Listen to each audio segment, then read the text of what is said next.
భారతీయులతో సహా ఇతర దేశాల విద్యార్థులు, గ్రీన్ కార్డు హోల్డర్లు మరియు H-1B వీసా హోల్డర్లు అమెరికా వెలుపల ప్రయాణించకుండా ఉండాలని యుఎస్ ఇమ్మిగ్రేషన్ న్యాయవాదులు సూచించారు. భారతీయులు యుఎస్ ప్రయాణ నిషేధ జాబితాలో లేనప్పటికీ న్యాయవాదులు భద్రతా సమస్యలు, వీసా విధానాల్లో జాప్యం మరియు యుఎస్ విమానాశ్రయాల ప్రయాణికులు నిలిపివేసిన సంఘటనలు పరిశీలిస్తున్నారు. సియాటిల్కు చెందిన న్యాయవాది కృపా ఉపాధ్యాయ మాట్లాడుతూ, ముఖ్యంగా H-1B లేదా F-1 వీసా స్టాంపులను పునరుద్ధరించుకోవాల్సిన విదేశీయులు ఈ సమయంలో అమెరికాని విడిచి వెళ్లడంపై పునరాలోచించుకోవాలని అన్నారు.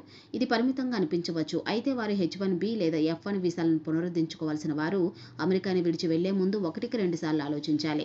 వీసా ఇంటర్వ్యూ మినహాయింపులకు సంబంధించి అమెరికా ఇటీవలే తన అర్హత నియమాలు నవీకరించిందని, వీటిని సాధారణంగా డ్రాప్ బాక్స్ అపాయింట్మెంట్లను కూడా ఉపాధ్యాయ చెప్పారు. గతంలో దరఖాస్తుదారులు ఏదైనా కేటగిరీలో వలస వీసా గడువు ముగిసిన 48 నెలలలోపు దరఖాస్తు చేసుకుంటే డ్రాప్ బాక్స్ సౌకర్యాన్ని ఉపయోగించుకునేవారు. సవరించిన మార్గదర్శకాల ప్రకారం డ్రాప్ బాక్స్ విధానం వలసేతర వర్గంలోని వీసా పునరుద్ధరణ దరఖాస్తుదారులకు మాత్రమే పరిమితం. వేరే దేశానికి చెందిన విద్యార్థికి వారి మునుపటి వీసా గడువు ముగిసినప్పటికీ వారికి H-1B వీసా అవసరమైతే వారు వారి ఇంటర్వ్యూకు వరకు వేచి ఉండాలి. అదేవిధంగా వీసా పొడిగింపు కోసం దరఖాస్తు చేసుకున్న H-1B వీసా హోల్డర్లు వారి మునుపటి వీసా 12 నెలల క్రితం జారీ చేయబడితే కూడా ఇంటర్వ్యూకు హాజరు కావాలి. ప్రయాణం అనివార్యమైతే వీసా దరఖాస్తుదారులు మరియు వారి ఉద్యోగులు ఇంటి నుండి పనిచేయడం వంటి ఆకస్మిక ప్రణాళికలను కలిగి ఉండాలని గుర్తించారు.